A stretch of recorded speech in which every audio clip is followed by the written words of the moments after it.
Hi, welcome to Marvelous Mysteries, the podcast. I'm Rebecca. And I'm Jaden. We're going to share our mysteries that we found this week, like normal. But yeah, how was your week? How's it going? Pretty good. Not much happened. Yeah. All I did today was clean out the fridge. Wow. And run errands with my dad. That's it. Nice. Jade and I, before this, got food. We ordered the pizza, went and got the pizza, ate the pizza, and it took us less time than it did last time to set up the audio. Yeah. So, last time was rough, but this time was better, and we have food. So that's good. How was your week? It's fine. Interesting. No, it's long. Okay. It was just really long and, like, rough, because it took forever. But next week should be better. Short week. But yeah, not much has happened. I can do some icebreakers as normal for you. So the first one I have is, who was your childhood actor or actress crush? I don't know. Or like your first actor crush, maybe, if you didn't have one when you were like a kid. I feel like I never had / have one. I have like actors and actresses that I like, but like... Well, who did you have a crush on? Or who do you think is cute, whatever? I don't know. Any variation of that? I don't know. I've had, obviously when I was like little, I liked Zac Efron. Oh, really? Of, like, I didn't like his haircut. That did it for me. I was like, I can't. I saw a thing and it was like, how has Zac Efron always been my type? Because yeah, like, as the ages go on. Yeah, because now he's like all burly, or like he's not like so pretty anymore, you know what I mean? Which that used to be in style of like how he looks, but now he's like kind of like mountain man or like in shape, and he has like a beard I think now, so like consistently. But I think he looks better now than he did before. But he's also a teenager, so now I'm not gonna look at him and be like, he's such a cute 16-year-old. But also, the first one I can remember really having a crush on was Liam Hemsworth from like The Hunger Games, and like he's in, he was in that movie with Miley. He dated. Yeah, I know what you're talking about. Yep, he's married to Miley Cyrus. I don't think he is anymore. Yeah, I think they got divorced. Yeah. Okay, so what about you? Anyone, or just anyone you think is good looking or used to think, whatever? I'm like literally trying to go through my brain because, like I said, Think of like the Marvel movies though. Yeah, but like I find it weird though because those are like grown ups. It makes me uncomfortable to be like, But they're not that much older than you, I don't think. Yeah, some of them are like in their 30s and like 40s. Yeah, some of them are in their 40s, or that doesn't bother me so much. I'm like, a good looking person. Anyone I see is good looking. Like, I mean, obviously younger kids I never like think so, but like, well, hopefully not. Yeah. Yeah. Well, but like it doesn't bother me, like older men or whatever. Or I guess women, but I don't. You don't. I usually don't like women. Yeah. What about an actress that you would say is like very beautiful? What movies have I seen? I'm trying to think. What movies have I seen? I think Lily Collins would be my female choice of like. I do like her. Beautiful. Yeah. She's just very bold and like interesting looking. I don't know. Who's someone really popular that people have a crush on? What about like Thor, or like who's someone else that's really popular? Oh, like Ryan Gosling or Channing Tatum. Those are like really common people. I guess as in like I guess I'll say Thor just because he's like one of my more favorite actors, but I'm not like dang. Like that's not something I do when I see him. It's more like I like him as Thor. Yeah. Actually, I have to take mine back. Do you know the show Criminal Minds? Yes. You know Spencer Reid on that? Mm-hmm. You better look him up. Matthew something. Well, I looked up his character name. Oh, that guy? Oh. I loved him. Really? And I still think he's very cute. But, like, I mean, like, when he has long hair, Matt, what's his real name? It's good. Matthew Gubler. Matthew Gray. I think it's Goobler. Goobler? Goobler. Goobler. Either way, he's a weird name, but I loved him. I thought he was so cute, especially like there. In some of them, he has long hair, which isn't as good looking, but when he has short hair, he looks better. You're married, Rebecca. Yeah, and I'm the married one. I'm giving you all these options. I was like, just never like that type of kid. Like I never had like a boy band phase either. I wasn't like boy crazy either, but I don't know. It doesn't like bother me or like embarrass me or like to say anyone's good looking or like even if they were a lot older than me. Oh, you can't relate. Yeah. Sorry to disappoint. It's fine. Okay, so what's your favorite candy? What do I eat a lot of? I do quite like Airheads. Airheads? Probably one of my favorite ones. I like, well, obviously like anything like very dark chocolate, but I also like Reese's a lot. They do have dark chocolate Reese's, which are good. Or Best of Reese's, both worlds. yeah, I know. I want to make them. Get wild. I want to make them, but like really dark ones. But like my favorite non-chocolate candy is I really like Sour Patch Kids. Oh really? I can't. You don't like them? I don't. Well, okay, I can't say that I've ever really had them, but I don't tend to like gummy things. Like I can eat like a certain type of gummy bears. Like, oh, this coworker of mine gave me some gummy bears the other day at work, and they were like the most. There's like fruit snacks, and it was like the most delicious. Like, but like that's it for gummy wise. Oh, wait. And then the last one is, what's your favorite type of clothing? Like piece of clothing, like shoes, whatever, or whatever thing you wear, sweatshirts, jeans. I don't know. I feel like I would either say jeans or shoes, because I have like a lot of. I don't know if I've ever told you. I have like 8 different pairs of ankle boots. I think you told me. And like 3 of those pair I bought like in the same week. I like shoes. My favorite like article of clothing that I wear is flannels, because they're the most comfy and they always like look nice. I don't know. I mean, I guess I don't. like flannels too. Yeah, I like flannels, and I do like dresses and skirts. My least favorite is jeans. Oh really? I mean, you never see me in jeans. Like I never wear them unless I'm forced to. I'm not even like I force myself to. But I don't know. To your head. Yeah, Rebecca wears. I'm like telling myself. I think jeans are more uncomfortable than dress pants to me. Oh really? Yeah, I think it's because jeans for me are either too big on me or too tight, because my body's kind of weird. Like no jean size fits me. Like they're either really big on my waist and fit my thighs, or like the opposite, really tight on my waist, or like they fit my waist and they don't fit on my thighs or whatever. So like I don't like jeans. Yeah, they're suffocating. I guess I would either say jeans or flannel probably. Now that you said that one. The flannel. I feel like flannels are like the most versatile one that look the nicest on most people. Yeah, I like them.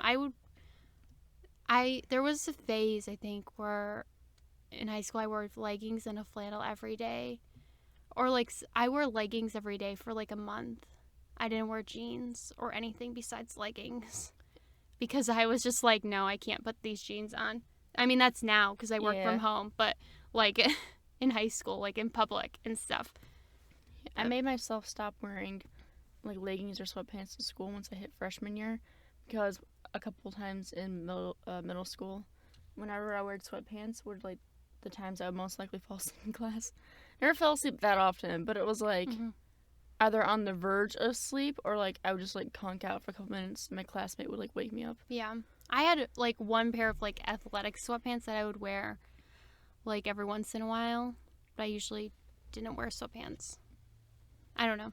Anyways. Yeah. So who went first last time? Did I or did you? I think you might have. I'm trying to think of what we talked about last time. I think I did too. I think you did. Okay. Okey-doke. You can go first. So you go first now, Yeah. not me. Oh, hold on. I need to zoom this in because my eyes cannot read that. Sometimes I wonder if I need glasses, but then other times I'm like, I can see like a hawk. Yeah. You'd be surprised. I wouldn't think I need glasses, but like I have like a very small prescription, and also it's just because they gave me the like Bluetooth. Or not Bluetooth, the blue light blocking. The Bluetooth.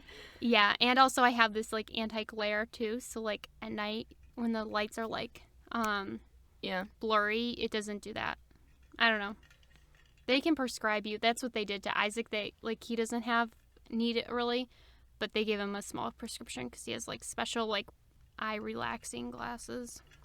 Yeah, I think I could probably get, like, I remember a while ago when I was younger, my mom took me to the eye doctor, and, like, they said I could technically get glasses. Like, it'd be a very slight prescription, Mm-hmm. but, like, oh, you can get it, and I just didn't because I was like, I don't really find a point in, like, spending the money if I don't need it that bad.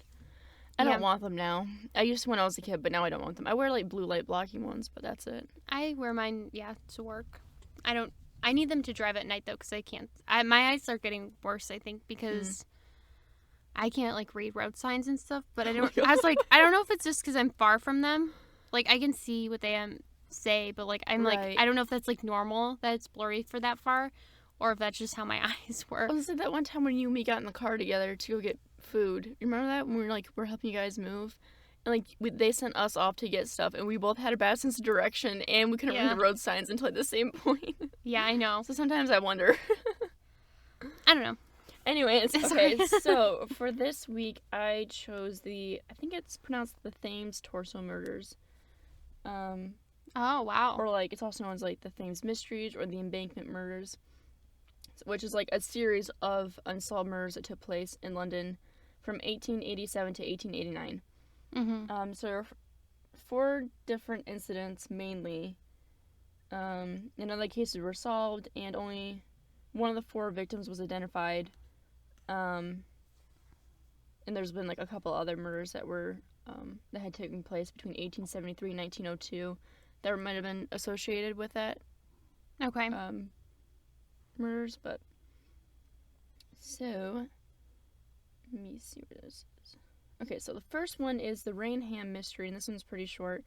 So it said between May and June of 1887, the remains of a woman's body were found in the river.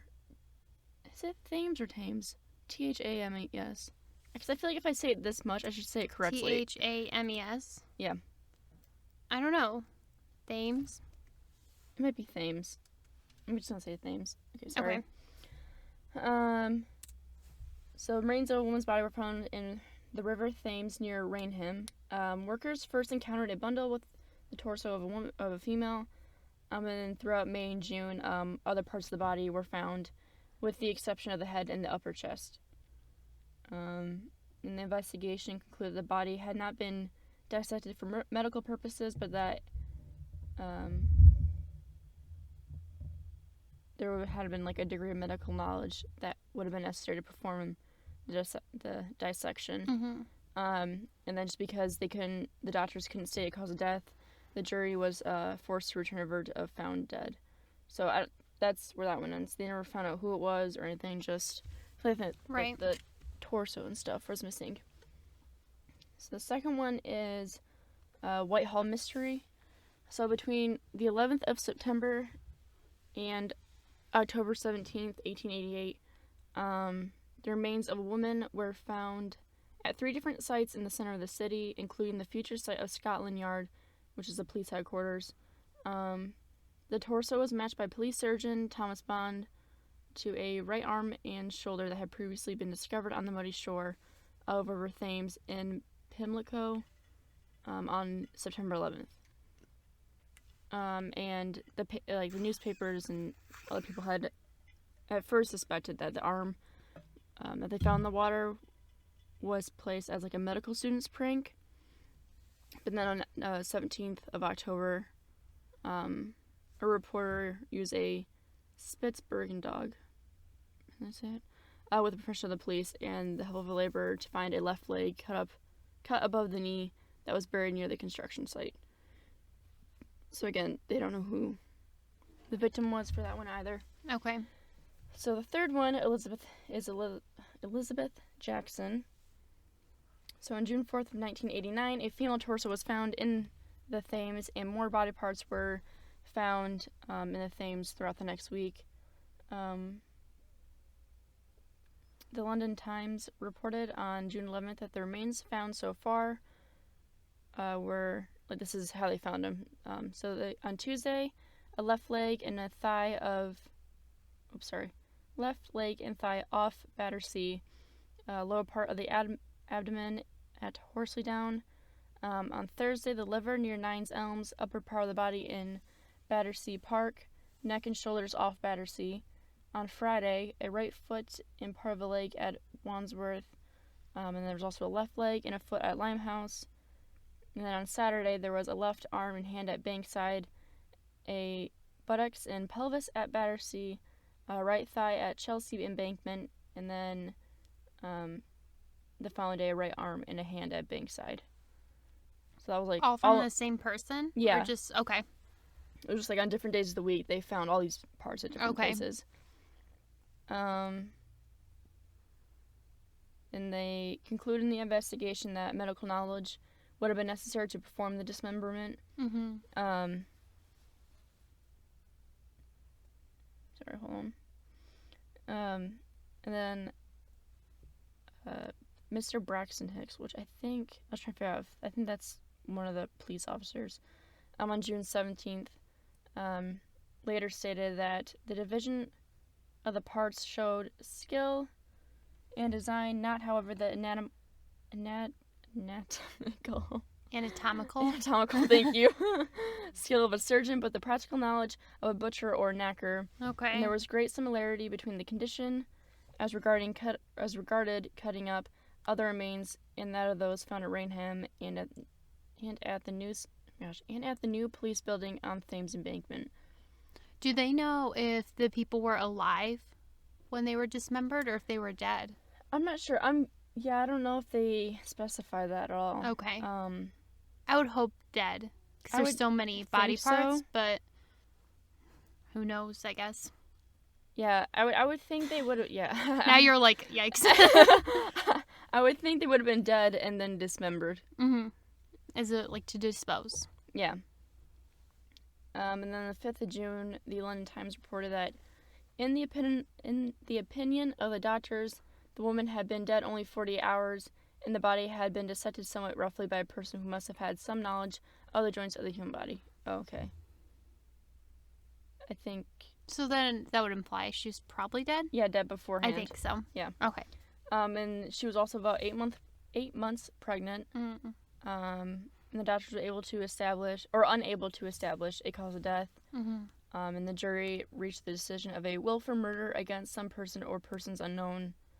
And though the head was never found, the victim was identified as Elizabeth Jackson, a homeless prostitute from Chelsea. The next one is... Let me get water. Next one is Pinchin Street torso murder. So, on the 10th of September in 1889, a police constable, William Pennant, found the headless and legless torso of an unidentified woman under a railway arch at Pinchin Street, Whitechapel. And they suppose that the murder was committed somewhere else, and that the parts of the dismembered body were dispersed for disposal. So, the woman's torso was found at 5:15 a.m. on Tuesday, September 10th, 1889, under a railway arch in Pinchin Street, Whitechapel. And there was extensive bruising on the victim's back, hip, and arm, indicating that she had been severely beaten shortly after her death, or before her death, which had occurred approximately 1 day prior to the discovery of her torso. The victim's abdomen was also extensively mutilated in a manner reminiscent of the Ripper, which I think maybe like Jack the Ripper. Mm-hmm. Which I want to do more. Maybe I'll do that for next week. I want to do more like stuff on Jack the Ripper, or like look up, because I'm kind of like curious. Anyways, and although her genitals had not been wounded, the dismembered sections of the body were believed to have been transported to the railway arch, hidden under an old chemise. It's that dress thing that people in the medieval times wore. Oh, okay. And the age of the victim was estimated at anywhere from between 30 and 40 years old. And they did search the area, but there were no other sections of her body found. And neither the victim or the culprit were ever identified. So the Chief Inspector Swanson and Commissioner Munro know that the presence of the blood within the torso indicated that the death was not from hemorrhage or cutting of the throat. The oh my gosh, why can I not speak? Pathologist? Thank you. I don't know why I can't pronounce words tonight. Pathologists noted that the general bloodiness of the tissue and vessels indicated that hemorrhage was the cause of death. The newspaper speculated that the body belonged to Lydia Hart, who had disappeared after she was found recovering in a hospital after a bit of a spree. That part was in quotes. I just read. I don't know what that means. Is that a British term? After a spree? A bit of a spree. I don't know. Any Brits, let us know. Yeah. There was another claim that the victim might have been a missing girl called Emily Barker. Okay, so this says an unrestrained indulgence or outburst of activity, like a buying spree, possibly drunken binging, something like that. A lively frolic outing. Oh, okay.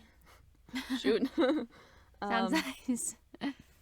Like I said, the other victim was speculated to maybe be a missing girl named Emily Barker. As the torso. Oh, but it was refuted because the torso was found. Oh, was from an older or taller woman. Swanson didn't consider this as a Ripper case and instead suggested a link to the Thames torso murders in Rainham and Chelsea, as well as the Whitehall Mystery. Monroe agreed, and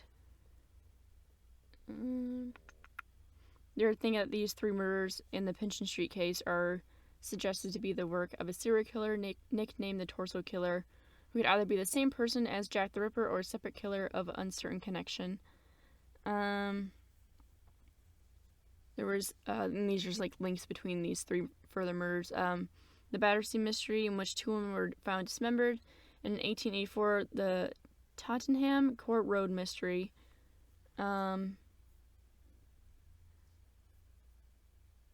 Sorry for that. So those 2 were are cases that they think might have been connected. Okay. And it says experts on the murders, known as the Ripperologists. Okay, yeah, I've heard of that before. Have you? Yeah.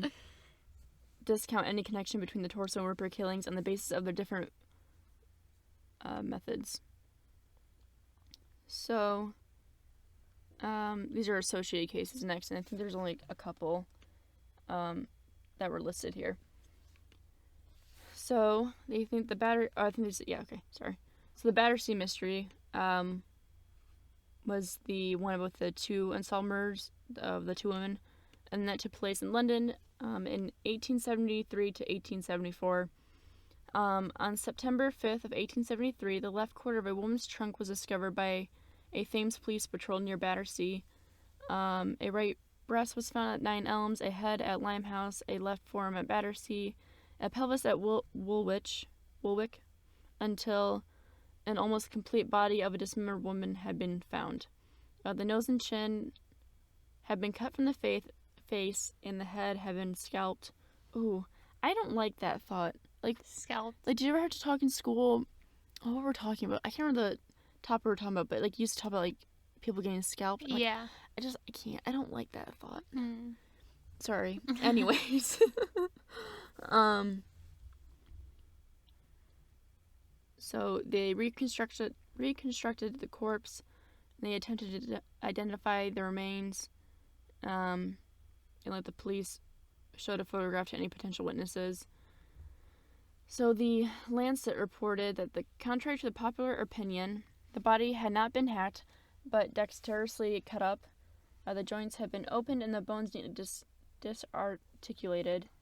Even the complicated joints at the ankle and the elbow. And it was only at the articulations of the hip joint and shoulder that the bones had been sawed through. Ew. The jury passed as that it was a willful murder against some person or some persons unknown. The case remains unsolved, even in spite of a £200 reward being offered for information. Wow. And then in June 1874, the dismembered body of a female was discovered in the River Thames at Putney. The corpse was missing a head, both arms, and 1 leg. It had been treated with lime before being thrown into the river. Yeah, that's kind of where it ends. So the next associated case is the Tottenham Court Road and Bedford Square Mystery. The Tottenham Court Road Mystery was reported by the Times on the 24th of October in 1884. And they said that they discovered a skull of a woman's remains. A skull still with flesh attached to it, and a chunk of flesh from a thigh bone. So near the courthouse in Bedford Square, a woman's arm was found in a parcel.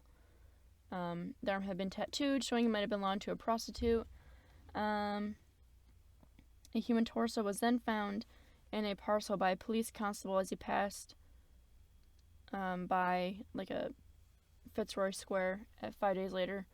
The parcel was believed to have appeared between the hours of 10 and 10:15. I don't know if they mean p.m. or a.m. It doesn't specify, but I don't know if it really matters.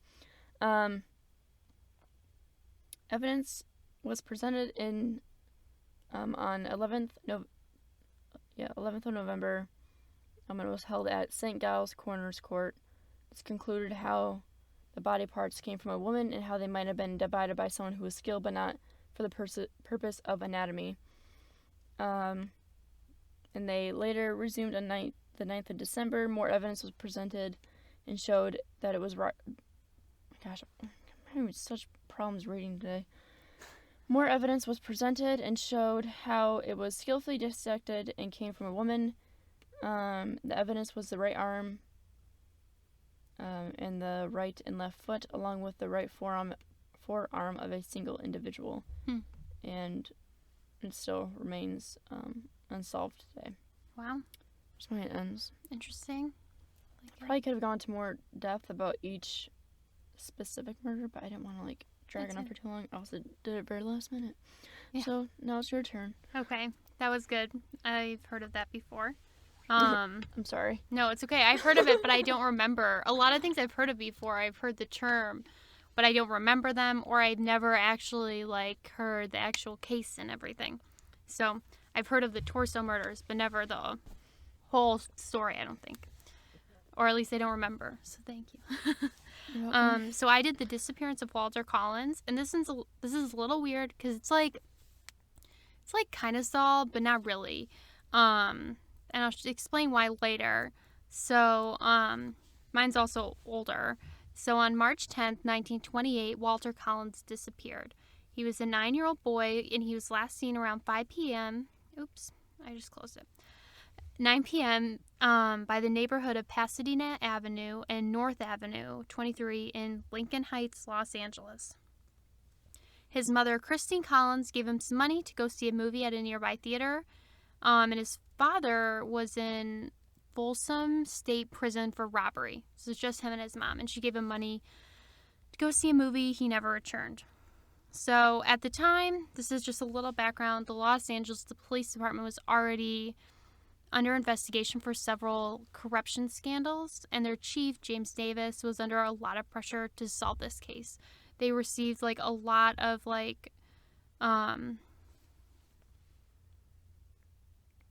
attention and stuff because of this case. So police looked around Lincoln Park Lake, unable to find him, and his father, who worked in the prison cafeteria, thought that it could have been an inmate because his father's job was that he worked in the prison cafeteria, and he had to report inmate infractions, so he had to tell on them or report them. So he thought some other inmate that had been released was responsible for this, for revenge for him telling on something they did wrong, because usually people in prison that do stuff like that do not do well.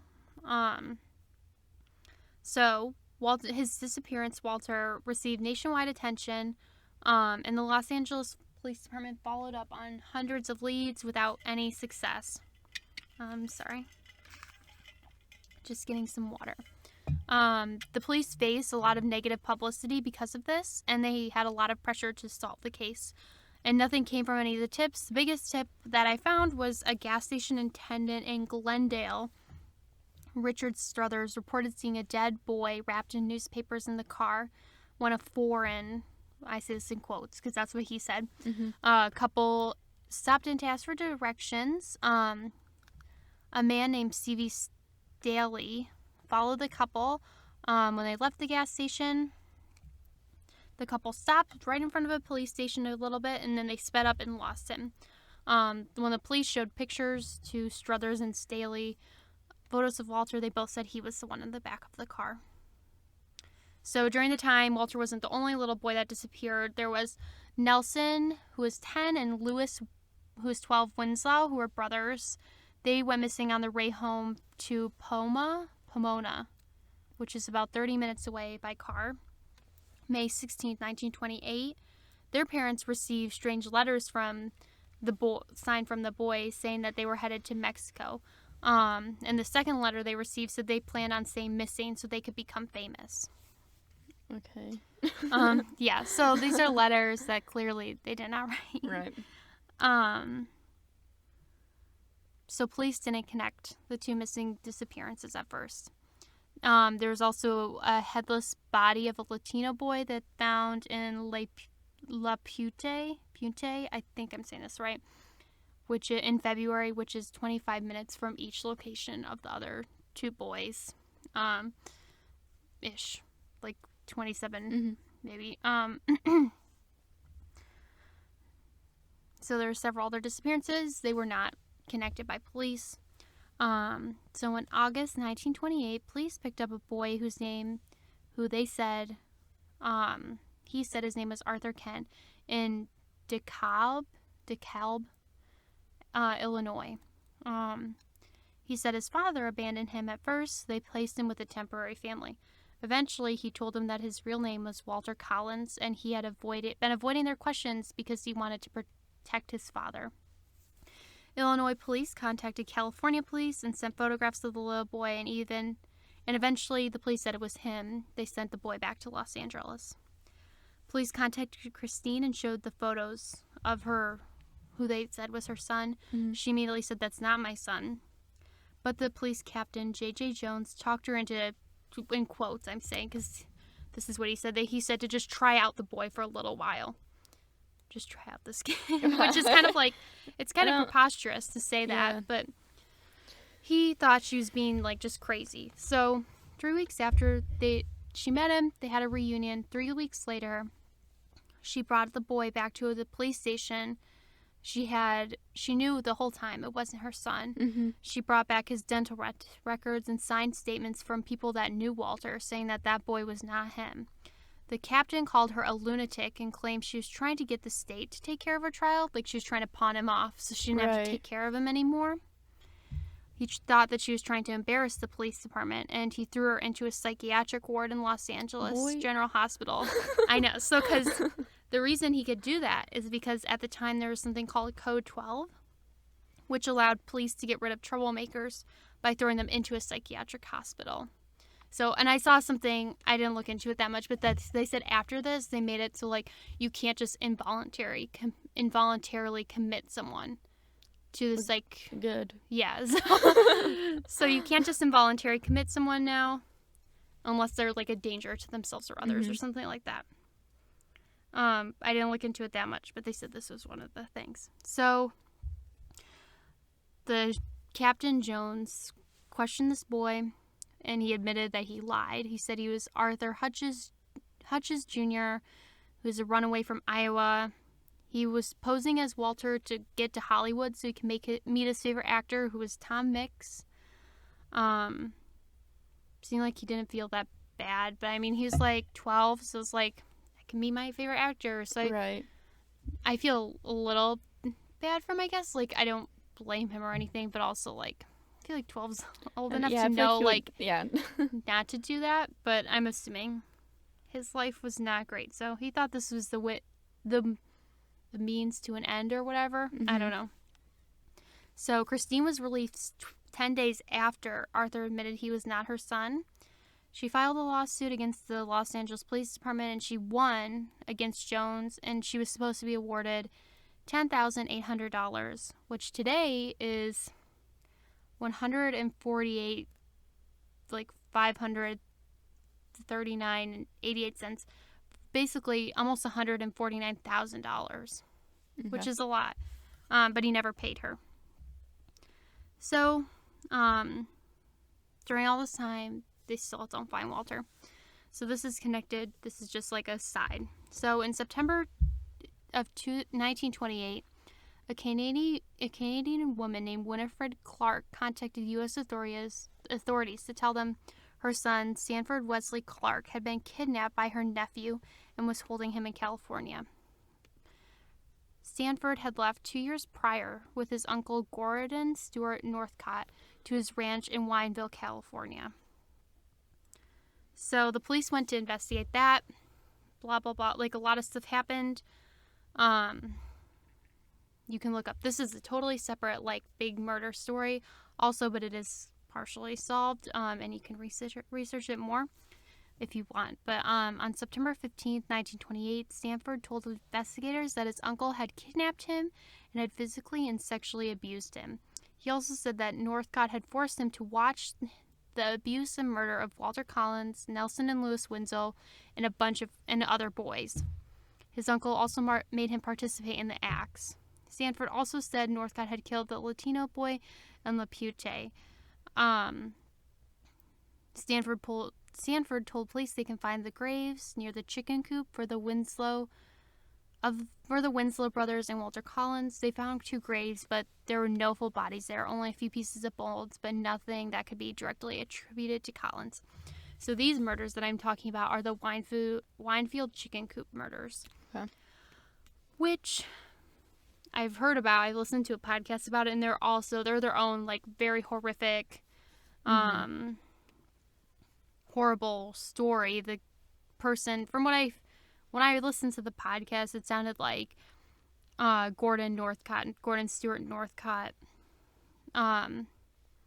I think, if I'm remembering correctly, his parents gave him this chicken ranch to run, and his parents, like, very much spoiled him. His mother could never say no to him, and he used his chicken coop in his house there. He kidnapped his nephew, made him help him kill and abduct all these boys, sexually assault them. He made his nephew participate.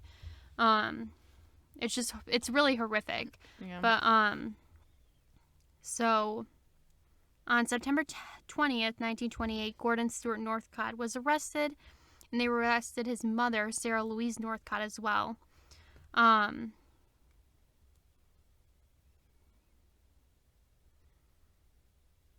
And it says I'm a little confused on this because they said that in December they took him back to his ranch to get more information, and he did verbally confess to the murders of Walter and the Winslow brothers and the Latino boy whose name was Alvin Garcia. And his mother also confessed to the murder of Walter. She said she helped him kill him and dispose of the body. The mother of Gordon, the killer. Oh, I see. Of Northcott. So his mother, the one that I told you, she couldn't say no to him. Yeah, okay. She helped him, in the podcast I listened to, she helped him kill and abduct a lot of boys. And she knew a lot about what was going on at the ranch. And her nephew tried to tell her, but she just ignored it. 'Cause she wouldn't, from what I hear, she wouldn't, like, do anything to, like, hurt her son. So she was sentenced to life in prison for the murder of Walter Collins. So February 8th, 1929, a jury convicted Northcott of first-degree murder for the Winslow brothers and an honest victim. Judge George Freeman sentenced him to death. So although he was convicted and sentenced to death, a lot of the families would never have closure because there's just no... they're unable to find any evidence, any intact bodies on the ranch because...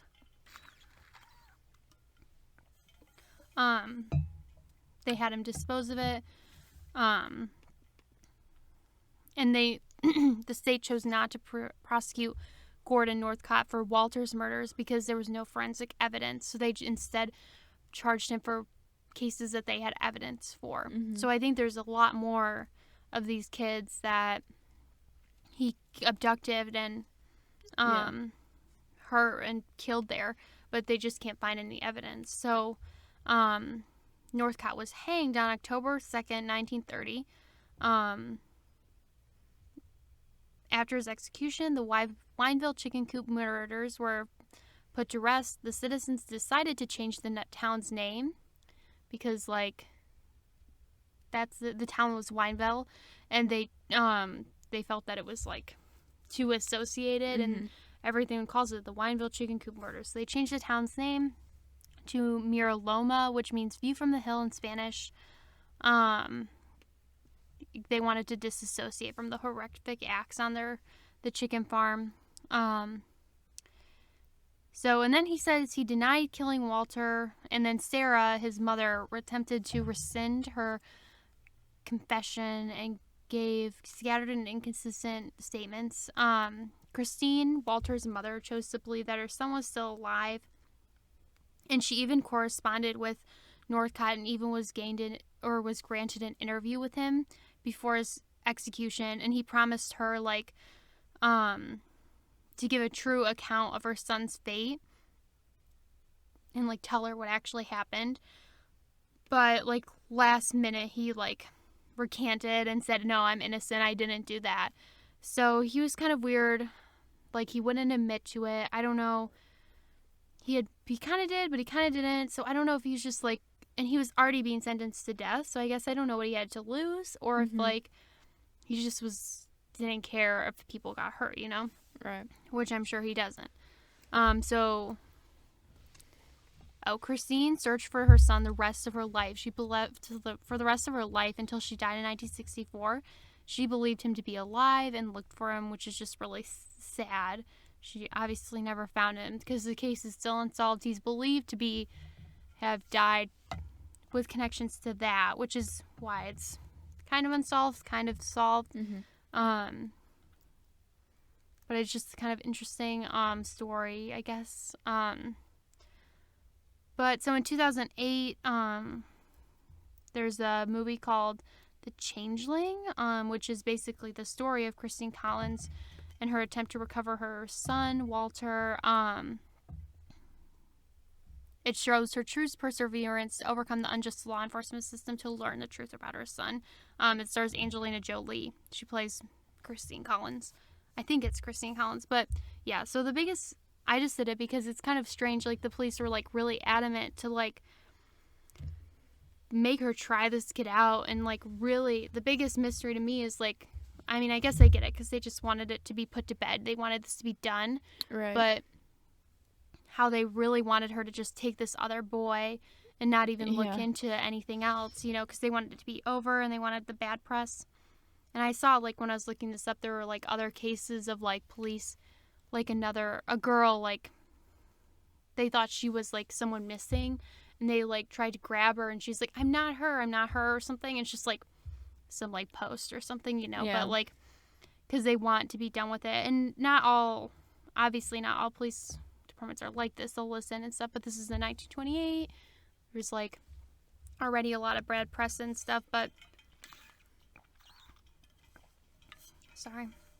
But it's kind of sad / interesting, I guess, to see that and how some of the legal system and stuff is just on for example, they didn't prosecute Northcott for Walter's case because they knew they wouldn't win it because there's no forensic evidence. So it's just stuff like that is kind of interesting to me that the legal system is and still is a little strange and not necessarily always about getting justice and stuff for the families. It's about and also I can understand them being well, we're not going to win this case, but we're going to win this other case, and he's going to go to jail if we do this and we drop your son's case and stuff. So, and that causes doubt. So yeah, it is just crazy that they would just be they Here's would your son, give her a random child and then put her in an insane asylum because they're no, I don't think you're telling the truth. Yeah, because they're you're just trying to make us look bad. And she's like, no, this isn't my son. I don't want this random boy. This kid. Yeah, and he's 12 too, which is the worst age. He's not 9, because their boy was 9 too. Yeah. 12, middle school, which is the worst time. She's I don't want this. But it's really tragic. Those murders are really horrible. Obviously murders in general are horrible, but yeah. I was I hate the stories when it happens to kids though. Yeah, those are always especially hard. And Yeah, especially the other one. I feel bad. Yeah. Like the Wineville ones are just awful. Like even I don't like enjoy, I don't want to say enjoy, but even I like have a hard time listening to like stuff about like that, for example, or like there's the Candyman or whatever, I think is another one.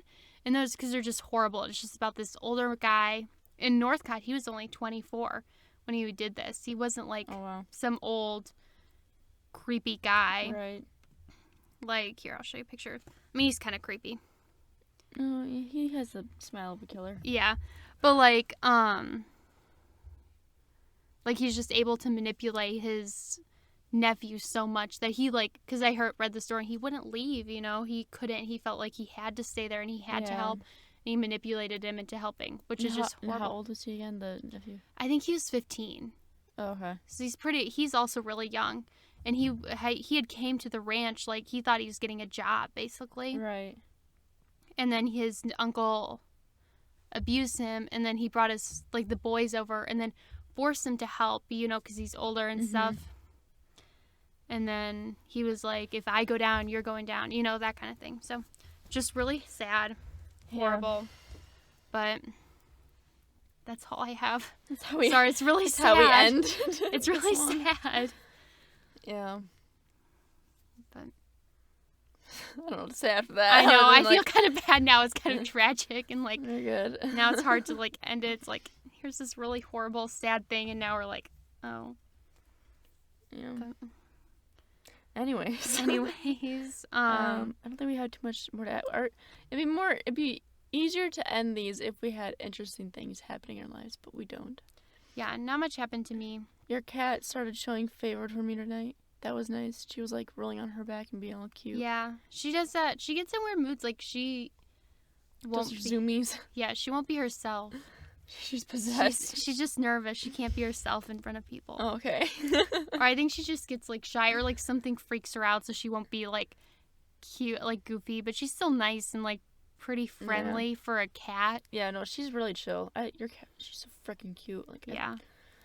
Anyways, for a cat, she's like sweet and like very and friendly to people, because usually. Even when she tries to, like, bite or scratch you, it's not, like, vindictively. Yeah, she's, like, just, like, she'll, like, if she doesn't want you to do something, she might, like, slightly bite you very nicely.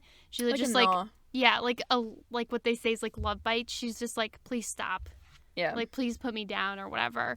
And it's not hard or anything. Like, she's never, like, actually hurt me. Yeah, or broken skin.